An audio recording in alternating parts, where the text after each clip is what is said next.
Global electronic music shares innovations and trends throughout the African diaspora like ripples on a lake. The shared cultural practice of music and dance, from bootleg tapes to mobile phones and the internet, trans-African cultural production is ever-changing and unrestricted by the norms of its colonized geography. Music research has tended to focus on music from European composers, and music technology has furthered this position. Recorded music and the inclusive genre of electronic music, however, are rich resources for music research, especially for underrepresented cultures whose music stems from oral traditions. European colonizers and settlers used music, culture, and other art forms in tandem with religion as tools of colonization. Focusing on the recorded music category of music technology, audio engineering, and music production, invites research on music from oral traditions of the Global South, as well as non-notated contemporary music such as hip hop and dance music. Intersectionality calls for a deeper discussion inclusive of class, gender, sexuality, and disability. Are we including all music genres and music creators with the same gravitas? And if not, why not? So here's an overview of my talk today. Critical Sonic Practice Lab dissolves splits in music research, practice, and publication by investigating electronic musics that have typically been left out of music theory, composition, and music technology. So I'll just go over the theoretical framework, critical sonic practice, which I'll explain that term. Also look at the activities of the lab, including research projects and publication and stuff, and then there'll be time for Q&A. So critical sonic practice, this is the framework. So it's socially engaged research through Indigenous epistemologies, embodied listening, and culture relevant pedagogy. So it's like intersectional approach. Linda Tuhiwai-Smith, Māori author and scholar, says, in contemporary Indigenous contexts, there are some major research issues which continue to be debated quite vigorously. These can be summarized best by critical questions that communities and Indigenous activists often ask in a variety of ways. Whose research is it? Who owns it? Whose interest does it serve? Who will benefit from it? Who has designed its questions and framed its scope? Are they useful to us? Can they fix up our generator? Can they actually do anything? So just framing through Indigenous epistemologies. And I should mention that I'm a Ghanaian non-Māori, so that's a Pākehā in Māori terms, New Zealander. Born in London, so I've got a bit going on. In these divisive times, it's imperative to understand our connectedness and our reliance on each other, while also recognizing our cultural differences. Through my teaching at an international elementary school, youth groups, maximum security, correctional facilities, and universities, I've experienced music inviting curiosity and community, sidestepping some of the trauma that students can experience in the education system due to being underrepresented. African-American music is the most influential art form of the past 100 years, yet there's a split between the ways in which we study Black and white music in the education system. For instance, in my high school education and 10 years of music theory and composition at university study in New Zealand and the United States, Black composers were not mentioned in the canon of music or as part of the great composers. Jazz and other African-American musics have been split into other disciplines that may not be taught in schools and are underfunded nationally. It's tempting to develop curricula by simply adding examples of Black music and calling it a day. However, the fundamental biases hide this inconvenient truth. We need to dissect and reconnect false categories in Western or Northern European Christian music tradition before we can fully integrate Indigenous and local musics back into the canon. Removing the divisions between composition, improvisation, and music technology dissolves geographical and stylistic boundaries, centering diverse musics as a fundamental requirement to music education. Therefore, this participatory action and critical theory approach engages music technology to examine ways that culturally relevant music education affects groups who have traditionally been marginalized. So I'll talk a bit more about that. A secondary factor of the problem of underrepresented musics is that when African-American music of Africa and the diaspora and the global South are studied, they're often studied in cultural or lyrical context without serious music research into harmony, melody, rhythm, timbre, and creation process. For example, if students focus on a Mozart piece for a week while looking at the words of a hip hop piece, they risk missing a lot of musical information and innovation existing in the underlying hip hop track. Again, this lack of study of the underlying track provides a vacuum of musical knowledge for both underrepresented and majoritarian students combined. The field of music technology encompassing Indigenous, innovative and local musics has the potential to sidestep racial splits in music education. Yeah, and so I've written a bit about this in different publications, so I can talk about this till the cows come home, but really thinking about studying dub, Detroit hip hop, Detroit techno and house and these kinds of music. Therefore, recontextualizing or reintegrating all forms of electronic music into one category and including participatory practices such as improvisation invites research and study of a broad array of musics that are culturally relevant to students who may have previously been culturally isolated in their music studies. So I take critical sonic practice from the term, from critical spatial practice, that is Jane Rendell's term.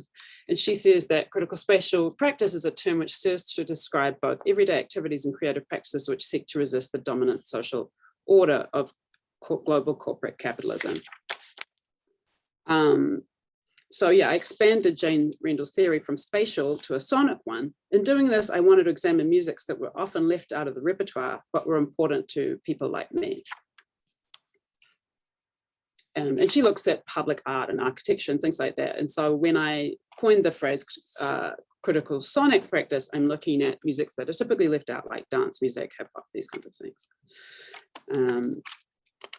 Okay, so embodied listening, I describe embodied listening as the shared practice of music and dance that's embedded in music from Africa and from its diaspora, but other global cultures that engage in participatory music as well.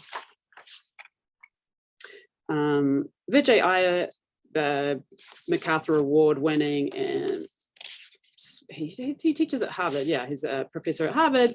He's a MacArthur Award winner and also a pianist, improviser, and his writing's really great. He says, we stand to learn more about music's origins by attention to humankind's vernacular and folk musics, which are participatory almost by definition.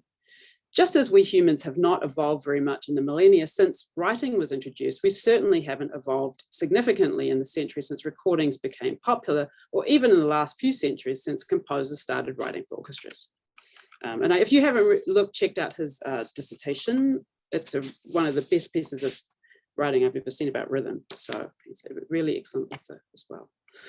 So actually, when I started framing this research, I wanted to look at the different ways that, we have music as arts-based research and empirical research. And I checked out this book, Crispin's Matrix of Different Emphases from Practices to Research. So this is a larger volume, but I just sort of started to think about my lived experience of being a scholar at university for 10 years, being an author, and then also being a more or less classical composer, an electronic music composer, a film composer, a performer, an improviser. So thinking of all these things, rather than splitting these kinds of research, putting them together. So scientific or empirical research, I use interview, transcription, and more recently working with students who do music information retrieval, and I'll mention that when I talk about our research projects in the lab. Artistic research, so addressing a research question through the creative act. For me, that would be intersectionality, accessibility, Indigenous epistemologies, composition, and this continuum between improvisation and composition. I wrote an article about that in Critical Studies and Improvisation. And then also artistic practice. So, this is framed as a planned set of performances as a creative act. So for me, that's improvised music, notated and vocal instrumental music, recording as artist Leila Adu, production for theatre and film. So just, putting these different kinds of research together rather than splitting out empirical research and music as arts-based research. We do different kinds of research in the lab. So an example of this is my early project on Ghanaian music production. looking at a case study of Apia Tus and DJ Breezy. So I looked at the continuum between the definitions of composition and improvisation in the studio process of these producers. I looked at how these definitions affect who we think of as composers and improvisers, and what styles of music these producers create. So to include composer producers into thinking about composition and composers, and then also looking at the ways in which we analyze Black music and music from the global South, as well as electronic popular styles. So this is DJ Breezy, sorry, this is Apia Tus, and I did some typical transcriptions and found out a lot of information. I did that for about a year, looking at that, and also how this links to traditional female singing. So I transcribed a lot of traditional Ghanaian female singing to really have an Afrocentric and view of this research and not pin it down solely to Northern European Christian harmony. Oops, some of this music. I also looked at this history of Ghanaian electronic music. So usually we would just refer to these as hip life, Afrobeats, and the subgenres, which is actually more correct, but there is this kind of longer history that takes from high life and earlier traditional musics. The first kind of Ghanaian electronic music is Burger High Life, which is when Ghanaians moved to Hamburg in Germany and started to make electronic music with synthesizers and drum machines and stuff like that. Coming to all of this, I started to think about the ways in which this affects music education, because I guess as well as being an educator, I've been educated and been in the education system for a very long time. So I looked at cultural relevant pedagogy as a framing as well, and Ladson Billings really coined this phrase, and this kind of founded this movement of culturally relevant pedagogy. And there's a lot of writing about a whole movement about that in education research. So she says, despite being, and she's not actually writing, culturally relevant pedagogy isn't actually about music, it's just an education practice, but she mentions hip hop. She says, despite being a global culture form, it's still largely absent in the sanctioned university curriculum, leaving students who are hip hop artists to perform in extra campus spaces. And she also says, indeed, in response to my earlier work, when people regularly ask me why I chose to focus on African-American students as subjects for developing a pedagogical theory, while tempted to respond, why not use African-American students as subjects rather than objects of study, I generally took the time to point out that our work to examine success among the students who had been least successful was likely to reveal important pedagogical principles for achieving success for all students. A literature that tells us what works for middle-class advantaged students typically fails to reveal the social and cultural advantages that make success possible. But success among least of these tells us more about what pedagogical choices can support success. And so I've looked into a bunch of studies that, talk about student success when they have culturally relevant curriculum. And there have been some studies on students learning music technology through different ways, through ear sketch and these kinds of things in music education. Right now, I'm co-editing a special issue of the Journal of Popular Music Education with Adam Patrick Bell, who some of you may have heard of because he writes on technology. He wrote, oh, it's behind me. He wrote the Music Technology Cookbook, which is, I'll show you in my part. But yeah, we're doing a music technology special issue of that.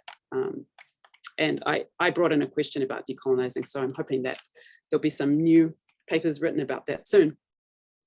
Okay, next up is the lab, Critical Sonic Practice Lab and activities.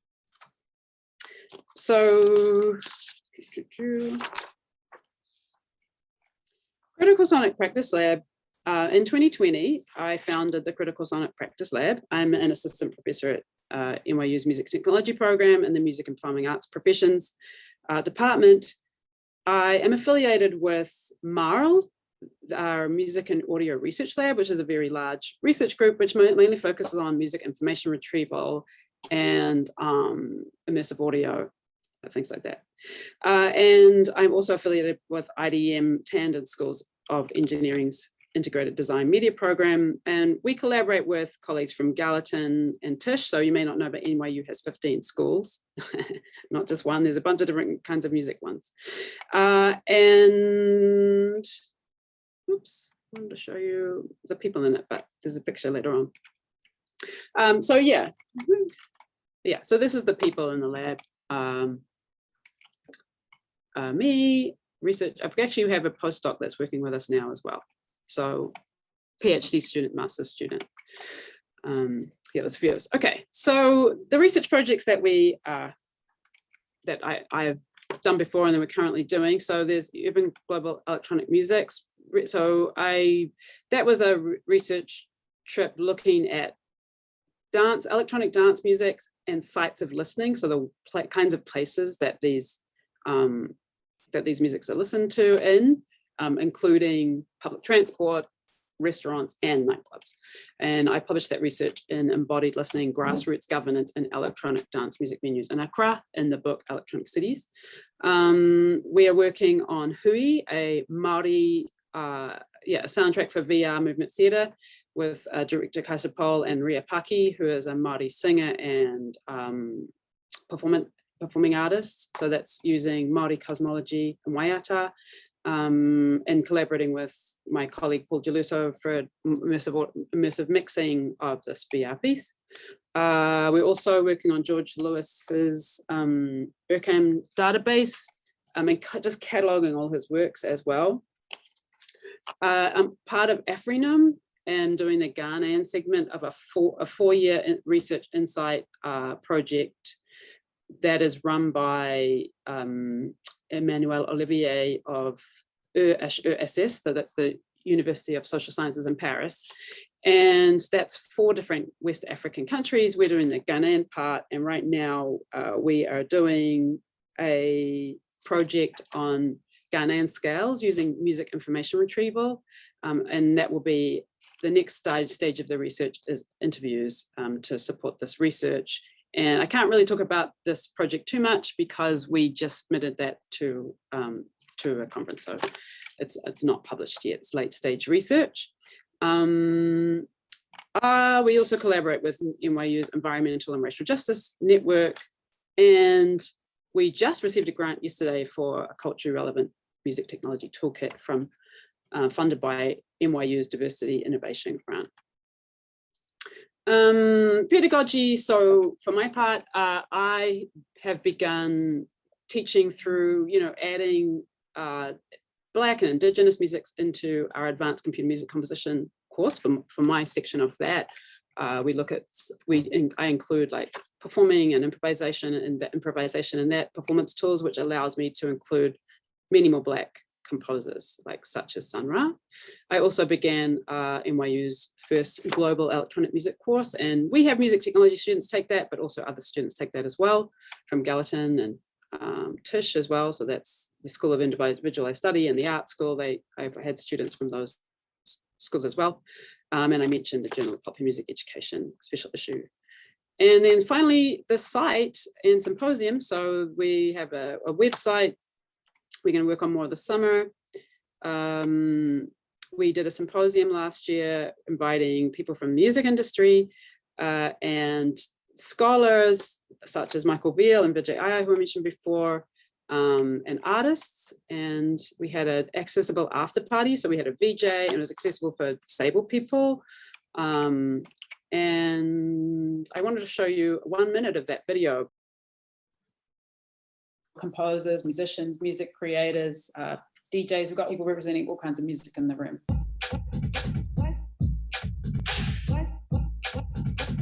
When the pandemic hit, I had to really learn how to listen differently. I'd always kind of written about music as community.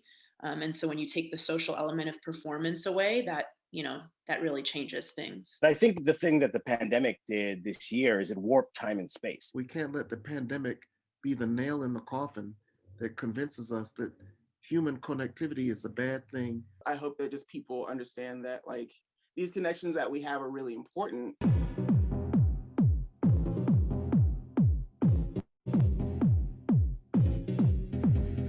Creative music and the commercial market. How does one How do you think about these things? It's not that it's not commercial. It's just that it's all about the commercium on the corner underneath the club. Can we remember that foaming, the market's general foment holding attraction safe from extraction when they keep coming? Did the general illness let us seize the time?